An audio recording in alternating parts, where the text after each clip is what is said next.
Vamos com mais destaques internacionais agora. A Argentina proibiu cirurgias de transição de gênero e tratamento hormonal a menores de 18 anos.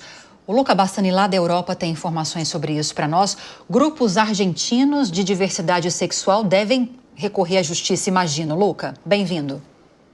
Exato, Lívia. Boa tarde a você, às nossas debatedoras, nossa qualificada audiência. Essa foi uma determinação feita de maneira monocrática através do executivo argentino do presidente Javier Milei. Ele disse que a Argentina, então, a partir de agora, proibirá as cirurgias de transição de gênero para os menores de 18 anos e qualquer tipo de tratamento hormonal feito aos menores de idade que tenha como objetivo mudar o sexo da pessoa em questão antes da maioridade. Ele disse que vários países do mundo que foram vanguardistas nessa questão, como o Reino Unido, a Suécia, até mesmo os Estados Unidos, voltaram atrás com essas medidas durante os últimos anos, o que indica uma interpretação errada feita inicialmente. E, portanto, a Argentina também andará neste mesmo caminho, proibindo para os menores de idade essa transição de gênero acontecendo de maneira precoce. Vários grupos relacionados aos direitos LGBTs colocaram-se contrários à medida do presidente, argumentando que tal decisão não pode ser feita de maneira executiva e que precisa do aval do legislativo argentino. Portanto, demandam que tal discussão seja feita também no parlamento antes de ser colocada em prática. Obviamente que por se tratar de algo polêmico, muitas vozes dissonantes têm discutido na sociedade, tem o seu apoio por grande parte da sociedade argentina, mas também tem aqueles contrários e, portanto, deve ser um ponto de discussão durante as próximas semanas dentro do nosso país vizinho. Agora, Luca, já que a gente tocou nessa pauta, lá nos Estados Unidos, o Donald Trump, presidente, assinou um decreto que proíbe meninas e mulheres transgêneros de participarem de eventos esportivos femininos. O governo americano também quer pressionar o Comitê Olímpico Internacional para impedir atletas trans nos Jogos Olímpicos. É mais ou menos isso? Exato. Inclusive... Vamos fazer o seguinte, vamos refazer a conexão com o Luca Bassani. Enquanto isso, já que ele trouxe a polêmica lá na Argentina, eu quero ouvir você, Mônica Rosenberg, sobre essa intervenção do Estado, do governo argentino, de ele proibir que menores de 18 anos passem por esses procedimentos de transição de gênero. É um Estado paternalista que desconsidera questões de saúde, questões psicológicas e decisões que caberiam aos diretamente envolvidos na situação, não? Pois é o Estado querendo decidir a vida do indivíduo, a sua vida privada. E aí tem até uma questão técnica, tem uma questão médica nessa questão da transição sexual na puberdade. E assim como no tema anterior, minha pergunta era como você faz para impedir que drogas ou armas entrem num presídio sem que haja uma situação vexatória da menina ter que tirar a roupa, nós temos que fazer essa pergunta. Como faz para que você não faça que o jovem perca o momento da puberdade, porque uma transição feita antes da puberdade tem um resultado muito diferente para aqueles casos em que ela é devida ou cabível e a decisão não tem que envolver o Estado, essa decisão é do jovem, é da família. Então, quer criar uma lei que obriga a, 3 avaliações psicológicas, um processo que se faça naquele momento, ok, mas você dizer, não, eu, Estado, vou decidir que nem aquelas crianças. E aí você pode ser a favor ou contra, não importa a opinião nossa, importa daquela criança, daquela família. Ah, mas os pais vão incentivar, e tem pai que acha legal ser trans, vai empurrar o filho. Então, que se criem condições para que não haja esse tipo de pressão. Mas você tirar da jovem, da pequena criança que talvez precise, mereça e deve passar pela transição, tirar dela o momento da puberdade que faz toda a diferença, por que nós vamos decidir por ela? Está muito errado. Tem que haver médico, discussão médica e que isso seja no caso a caso. Ninguém aqui está desmerecendo nenhum argumento ideológico, religioso. É exatamente isso que a Mônica falou e quero te ouvir sobre isso, Ellen. A questão é deixar a cargo do Estado proibir ou liberar um procedimento que talvez não tenha de ser uma decisão do Estado. É algo muito pessoal e familiar. Exato, é exatamente isso. É muito triste você ver governos, e é engraçado, né? Porque o governo Milei é um governo que vem com todo um liberalismo excessivo para, né? Não, somos super liberais, mas aí quando se trata de uma decisão que é individual, né? Que é uma decisão que cabe àquela pessoa que sofre ali de uma disforia de gênero, ou seja, que ela tem um sofrimento psíquico, né? É uma coisa que faz sofrer. E aí você diz, não, sou eu, o Estado, que vou decidir sobre isso. E por que Milei e por que Trump? Porque a gente sabe que existe aí toda uma pauta ideológica. Então, você está usando uma questão, que é um sofrimento, né, para uma pessoa, para fazer política ideológica, para levantar bandeiras político-ideológicas, num assunto que o Estado absolutamente não deve se meter, absolutamente não deve estar agindo sobre. Claro, você pode dizer o seguinte, mas no Brasil isso é feito pelo SUS, toda a sociedade está custeando, a sociedade tem que decidir, então, parâmetros mínimos para que a sociedade possa dizer onde que eu quero investir o meu dinheiro. Ok, acho que aí você pode ter uma conversa de parâmetros mínimos que envolvam a ciência, por exemplo, né? Aí a gente está falando sobre um dinheiro que é público. Agora, o Estado ter que estar interferindo numa decisão que é de uma esfera tão privada me mostra uma decadência de Estado, né? Me mostra uma falência de Estado. Quando eu acho que eu tenho que interferir numa coisa que é tão privada, parece que está muito errado o rumo de uma política. E aí a Ellen, Cíntia, falou sobre política ideológica. Não dá para a gente ignorar o timing em que essa medida foi anunciada na Argentina, num momento em que Milei tem abraçado muitas dessas decisões de Trump, não só em relação aos Estados Unidos, como em relação ao mundo também. Fica algo assim bem pouco científico, bem pouco, e fica muito mais uma questão política, e não se trata de uma questão política.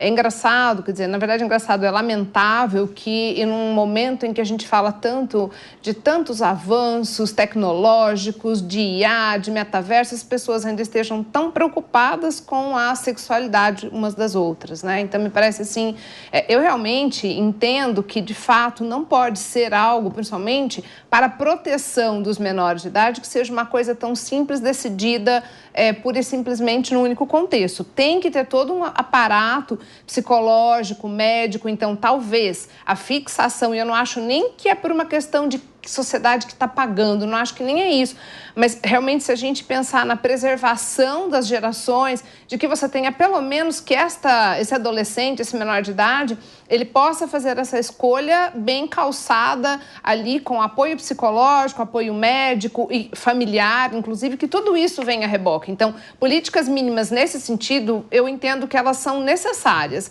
Agora, o Estado vir uma canetada e proibir que se faça isso, é a mesma coisa dizer você não dorme com a sua mulher de segunda ou terça. Me parece, assim, algo totalmente descabido. Raquel, é por aí? Concorda com Cíntia? Concorda com Ellen? Acho que Mônica não disse isso, mas talvez ela também pensa dessa forma.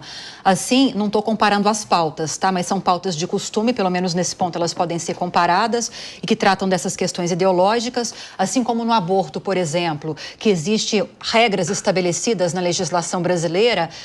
Não há que se falar em proibição pelo Estado, mas talvez estabelecer regras mínimas, já que a gente está falando muitas vezes de procedimentos que vão ser custeados com dinheiro público? Eu acredito que essa pauta, ela é uma pauta extremamente complexa, que ainda cabe o Estado, quando ele proíbe, ele generaliza como um todo. Existem casos individuais, eu posso até falar que existem espectros diferenciados, até mesmo aqueles que não se identificam com o sexo que nasceu. A gente tem o intersexo, por exemplo, que por mais que não se identifique com o sexo que nasceu, ele detém dois sexos. Então, quando você proíbe uma transição, você generaliza como um todo situações que deveriam ser analisadas biologicamente no campo da medicina e da ciência e não no campo da normatização generalizada. Claro que existem casos e casos diferenciados e o acompanhamento médico e o acompanhamento da ciência, da medicina, para essas pessoas que se enxergam, ou crianças que estão em desenvolvimento, ou os pais que estão em desenvolvimento, devem ser ali a cada caso concreto. O que não cabe é, de repente, uma proibição geral, e a gente vê que existem casos que é uma violência essa proibição geral, porque a gente só olha no patamar da violência quando a gente padroniza como se fosse uma opção ou uma escolha. A gente está falando em algo muito mais profundo. Existe tanto preconceito na nossa sociedade, na sociedade moderna, em relação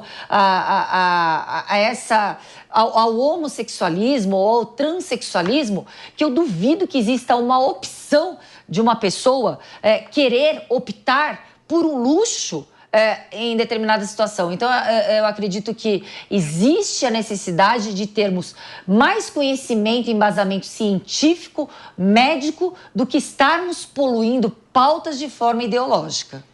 Vamos voltar então a falar com Luca Bassani. Luca, peço agora para você então retomar as informações a respeito de um decreto assinado pelo presidente americano Donald Trump proibindo meninas e também mulheres transgêneros de participarem de eventos esportivos femininos. Tem mais informações para nós?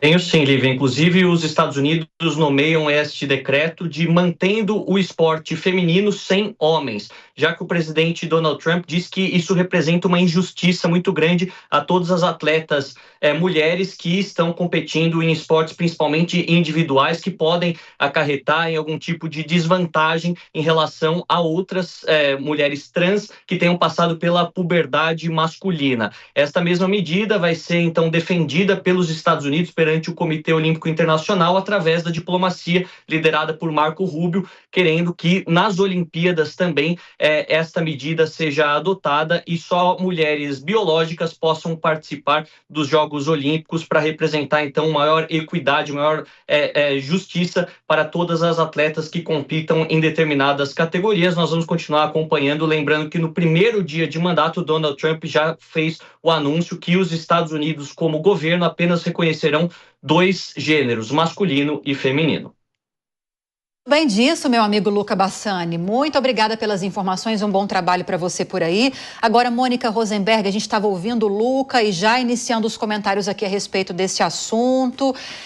Eu sei que há argumentos, tanto daqueles que criticam esse tipo de abordagem do assunto, como aqueles que defendem, mas tratar dessa forma, como está sendo tratado, é algo tão agressivo que não contribui para o debate.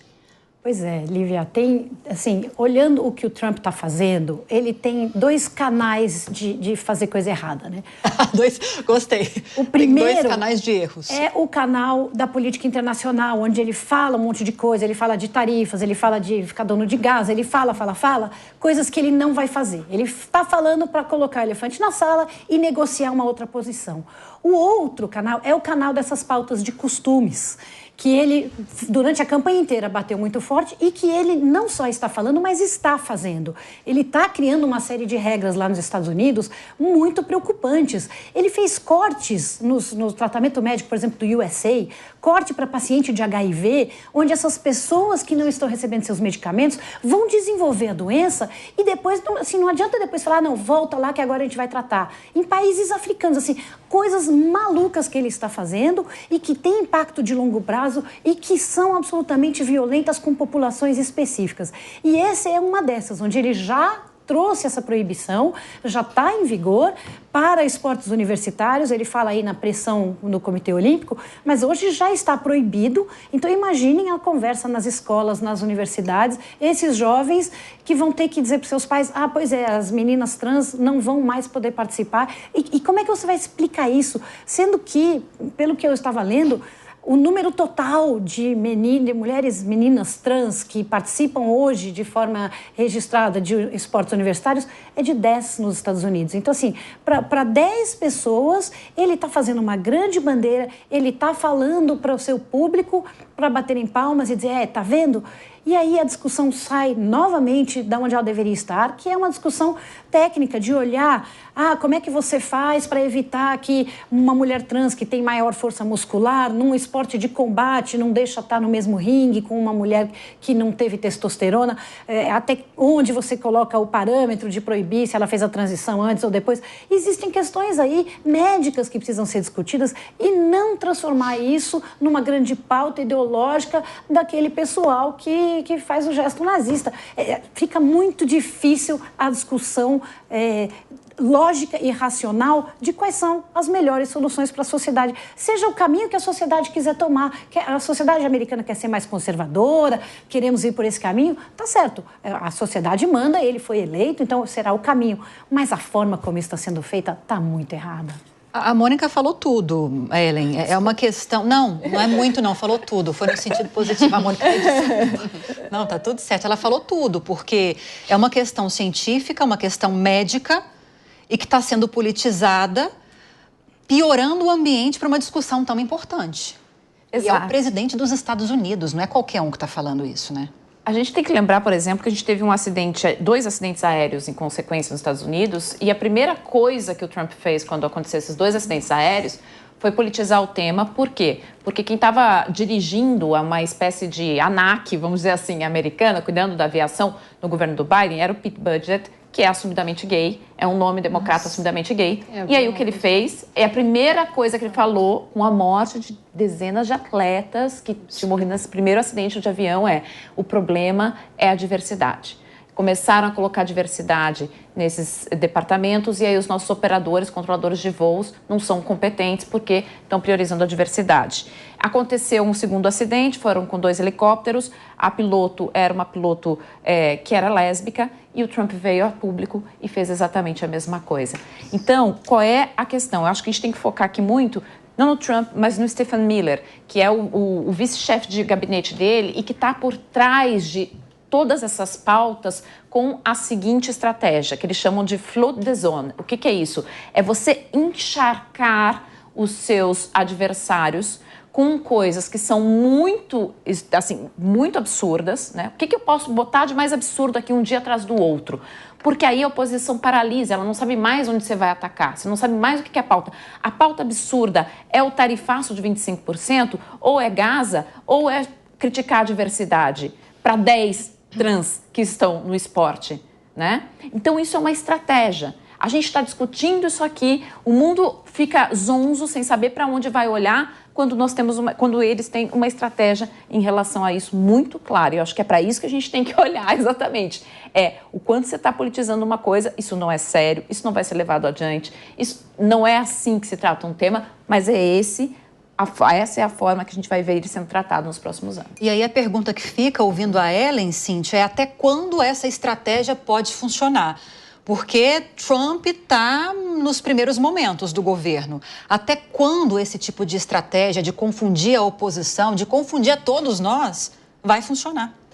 Nossa, é uma coisa complicada, porque, na verdade, eu acho que vai depender, entendo que vai depender muito mais do quanto vai se bater palma para isso, né? Porque enquanto houver quem apoie, vai ser algo que ele vai disparar, me parece assim, macaco atirando pedra, sabe? Vai atirar para todo lado. Entendo lamentável essa postura, lamentável. Os Estados Unidos, um país que já passa com problemas assim, de muita gente com desordem mental saindo por aí atirando em todo mundo, isso só vai aumentar, porque você vai impedir as pessoas de serem o que elas são. E eu não estou aqui defendendo X, Y, Z, mas a truculência disso vai causar um problema muito maior. O pagamento, o preço disso virá nos próximos anos. Aí talvez dê um passo atrás, mas quantas vidas terão sido desperdiçadas? É um absurdo você atrelar a responsabilidade de coisas aleatórias a uma sexualidade das pessoas. É inconcebível. E só, se permite uma questão, entendo que na questão de esportes, você pode estabelecer, eventualmente, parâmetros para que não haja uma concorrência desleal. Agora, fazer um bullying institucional, retirar essas pessoas da possibilidade de se integrar na sociedade, é na contramão do que a gente espera que o mundo seja um lugar melhor para todo mundo. Raquel Galinatti, queremos te ouvir também. Tenho a opinião que eu sou completamente contra a participação de mulheres trans em competição com mulheres cisgêneros, com mulheres biológicas. E quando eu falei isso alguns anos atrás, claro que houve uma grande manifestação tentando deturpar as minhas falas. Então vamos aos dados.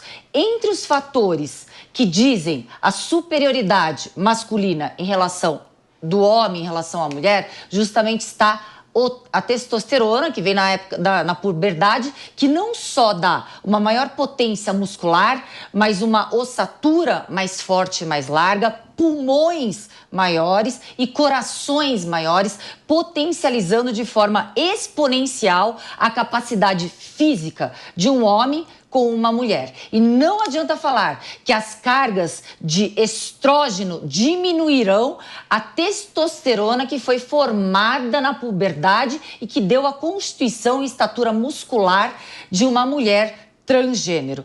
E o que diz respeito em relação às competições, as vantagens que são obtidas da diferença entre homens e mulheres são inúmeras.